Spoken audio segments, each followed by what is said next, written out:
Otro punto que me parece importante dialogar con usted, teniendo en cuenta que usted fue mandatario de uno de los países más importantes del continente americano, como lo es México, y tiene que ver con el tema económico. Señor expresidente, ¿hasta dónde cree usted que la solución de la crisis que enfrenta Venezuela a nivel interno pasa por una acción más contundente en términos internacionales? Por ejemplo, en que quizás algunos países dejen de comprar ese petróleo, que es la principal renta de la cual prácticamente se nutre el régimen de Nicolás Maduro. ¿Eso es factible? ¿Eso es posible que se dé en algún momento?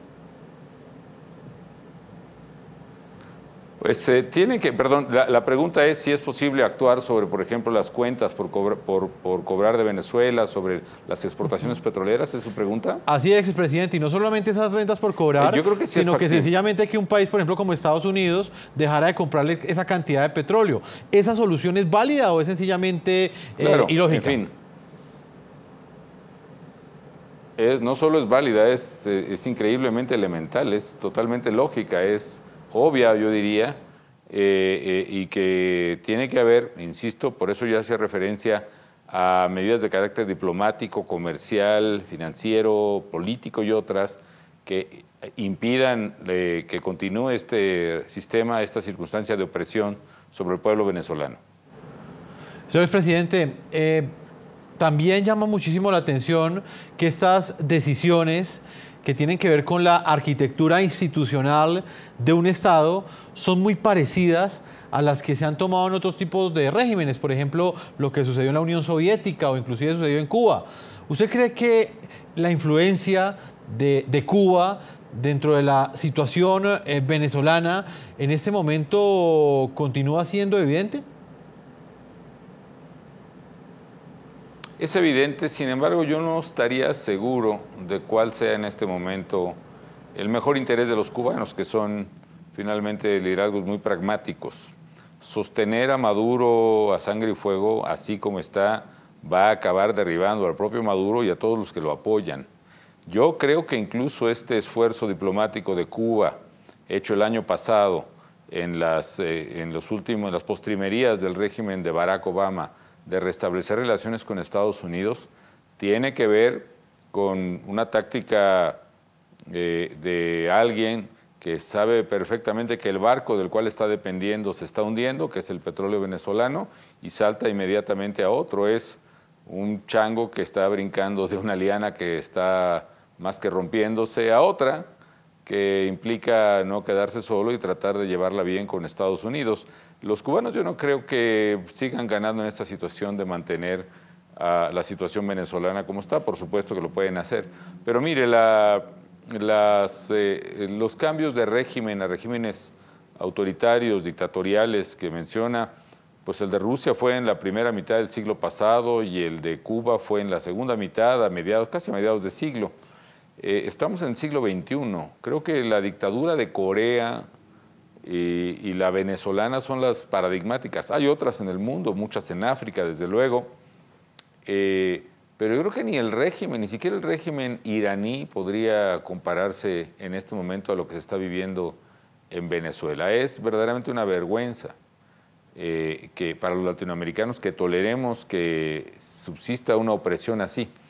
Y efectivamente, yo creo que la comunidad internacional tiene muchos instrumentos. Mencionábamos ya los comerciales, incluyendo la factura petrolera de Venezuela, es decir, los ingresos económicos que tiene Maduro, los ingresos legales de las gentes que están en el poder con Maduro. Hay otros también, se presume mucho, se habla mucho de narcotráfico. Yo recuerdo que en el monitoreo constante que hacíamos de las rutas de cocaína hacia Estados Unidos, originalmente tenían punto de partida en Colombia, llegaban a México y poco a poco durante mi gobierno se fueron trasladando, cambiaron el punto de llegada, ya no llegaban a México, sino llegaban básicamente al Atlántico, en las costas de Centroamérica, y también cambiaron el punto de partida, ya el punto de partida masivamente aviones ilegales o sospechosos, digamos, partían más bien de Venezuela. Ahí hay otro tema que la comunidad internacional tiene que explorar, pero evidentemente hay que explorar todas las alternativas. No podemos tolerar que Venezuela siga así, no podemos quedarnos callados ante esta circunstancia. Expresidente Felipe Calderón, Hace pocas horas, el secretario general de la Organización de Estados Americanos, Luis Almagro, que ha sido un protagonista fundamental dentro de este proceso que ha tenido la comunidad internacional, en la que han renacido esas críticas frente a las violaciones a los derechos humanos y a la democracia en Venezuela, el secretario general de la OEA ha dicho que, de alguna manera, este proceso constituyente podría llegar a darse si se hace a través de un referendo popular. Esa pregunta, digamos, que me surge en este momento, va direccionada a ese punto en particular. ¿Qué debe hacer la oposición de aquí en adelante, a su juicio, expresidente? ¿Debe quizás promover que se haga un referendo frente a esa consulta, frente a ese proceso constituyente? ¿O cómo debe operar la oposición de aquí en adelante, que prácticamente allí es donde están los líderes que han mantenido vivas esas demandas que hoy exigen los ciudadanos en las calles de Venezuela? Bueno, es un buen punto. Es evidente que esta asamblea que pretende convocar Maduro no va a tomar en cuenta a los ciudadanos y no hay que caer en ese garlito. Es un engaño vil, es una cosa, ¿verdad?, de dar risa, tal como lo ha planteado, que la mitad la va a designar él invocando esa etérea alusión a los barrios, a las comunas, a los campesinos, a los obreros. Caray, yo con la situación económica que veo en Venezuela ya ni obreros ha de haber, pues ya no hay producción, ya no hay fábricas, se está con una inflación como la que tiene, es imposible que haya una vida económica regular, pero en fin, yo creo que la oposición debe insistir en la exigencia de referéndum revocatorio que ya fue determinado por la Asamblea y también debe prepararse, es decir, seguir la movilización. Y creo que debe prepararse también para las elecciones ya del próximo año, según entiendo, si no es que no entiendo mal, que finalmente va a ser un punto de una referencia inevitable para el propio Maduro y para la comunidad internacional.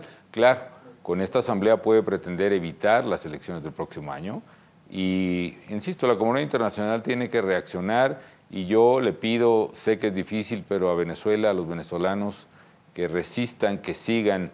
Yo creo que falta poco, evidentemente sé que es una situación muy, muy dolorosa, pero falta poco, ese régimen no se puede sostener. Sí yo creo que en las Fuerzas Armadas y en las Fuerzas Policíacas debe haber gente que ve claramente el sufrimiento del pueblo y no lo quiere continuar, pero no haya la manera quizá de expresarlo.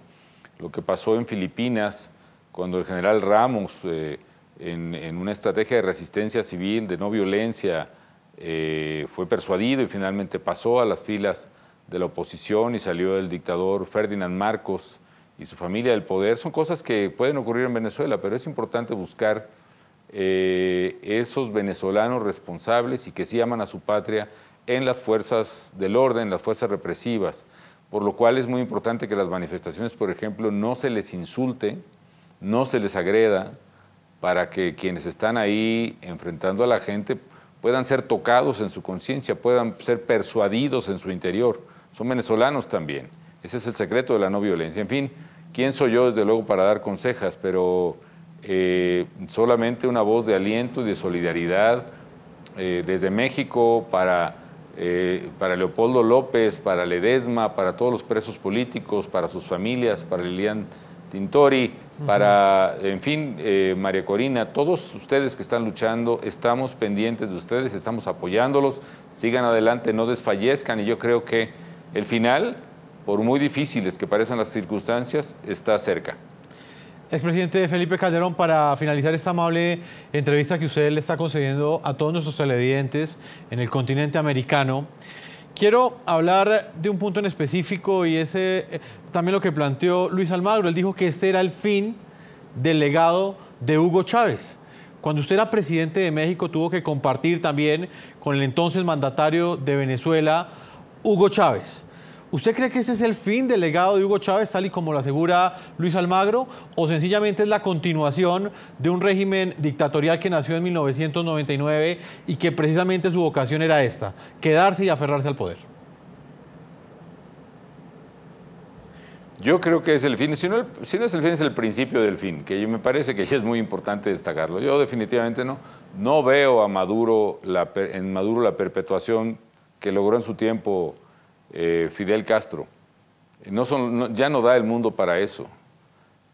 Yo creo que es el principio del fin y todos tenemos que contribuir a que eso termine más pronto que tarde, porque no se vale este sufrimiento de los venezolanos. Lo que sí queda muy claro es el verdadero carácter de los llamados gobiernos revolucionarios, la verdadera cara sangrienta, asesina, autoritaria, antidemocrática, antipopular, antiobrera de los llamados regímenes socialistas en América Latina. Y lo digo porque aquí en México las opciones de izquierda populista o socialista, aquí la opción de izquierda, la opción de Morena, por ejemplo, en México y su líder Andrés Manuel López Obrador, no han dicho una sola palabra para condenar los lamentables, los opresivos hechos que todos hemos testificado respecto de Venezuela. No han dicho una sola palabra para condenar las atrocidades de Maduro. No han dicho una sola palabra de solidaridad con los presos políticos ni con sus familias. No han pronunciado una sola palabra de solidaridad con la gente que está en la calle, ni tampoco un solo gesto de dolor o de conmiseración o de condolencia con los caídos por la represión ni con sus familias. Este es el verdadero rostro de la izquierda, más allá de lo que digan con esa voz engolada que le acabo de escuchar a Maduro, que habla en nombre de la clase obrera y bla, bla, bla, bla, bla. Ojalá las generaciones que a través de las redes sociales y los medios electrónicos son capaces de ver y de oír todas estas cosas puedan entender de qué se trata exactamente esa opción política en Venezuela y en América Latina y en el mundo. Las opciones políticas que no consideran la ley con rigor, las opciones políticas que se asumen representantes del pueblo, que se asumen poseedoras de la verdad, que cancelan la libertad, que la reprimen y que pretenden matarla, lo cual es imposible, no son opciones de futuro, son opciones de tristeza, son opciones de vejación, son opciones de abandono, de crisis económica, de crisis política, de cárcel, son opciones que cancelan la vida de un pueblo, del bravo pueblo de Venezuela en este caso, pero de cualquier otra que siga esa ruta. Así yo creo que es, si no el fin, el principio del fin de este gran engaño que se vivió en Venezuela y que se puede vivir en otras partes del mundo y aún en nuestro México. Expresidente de México, Felipe Calderón, como siempre, es un gusto tenerlo aquí en el programa de la noche con su análisis y con la perspectiva que usted tiene sobre los principales temas que afectan a nuestra región. Uno de ellos, las violaciones a los derechos humanos y a la democracia en Venezuela. Muchas gracias, expresidente, por habernos acompañado. Muchas gracias y ánimo al bravo pueblo, ¿no? Gloria al bravo pueblo. Muchas gracias, expresidente. Vamos a hacer una primera pausa a comerciales, no sin antes leer algunas de las opiniones de ustedes, nuestros televidentes, a la pregunta que hemos planteado el día de hoy. ¿Qué representa que como respuesta a las fuertes protestas ciudadanas, el chavismo haya decidido convocar a una asamblea para una nueva constituyente? Leamos opiniones de ustedes en esta hora del programa La Noche. Jonathan Cano dice lo siguiente: no es conveniente radicalizar posturas, la constituyente es una herramienta constitucional y más que las marchas es una oportunidad. Milena Torres dice lo siguiente: representa una represión a la oposición y a la ciudadanía. Por otro lado, esto significaría el fin del legado de Hugo Chávez. Uno más, le damos este de Samir. Dice que ya no tiene más opciones, que se juega su última carta para implementar el modelo cubano en Venezuela, está acorralado y ya no tiene escape. Ustedes también pueden seguir opinando con el hashtag #LaNocheVenezuela, #LaNocheVenezuela, a través de nuestras cuentas de Twitter, de @LaNoche, NTN24 y las de todo nuestro equipo periodístico que están en la parte inferior, que están apareciendo en la parte inferior de nuestra pantalla. Vamos a hacer una primera pausa, ya están con nosotros María Corina Machado, líder opositora, que ha estado al frente y ha estado liderando esas protestas, y también está con nosotros el general en retiro Carlos Peñalosa desde la ciudad de Miami. Con ellos estaremos analizando en el segundo bloque lo que está sucediendo en este momento en Venezuela y por supuesto esa propuesta que genera polémica hoy en el continente americano. Ya regresamos.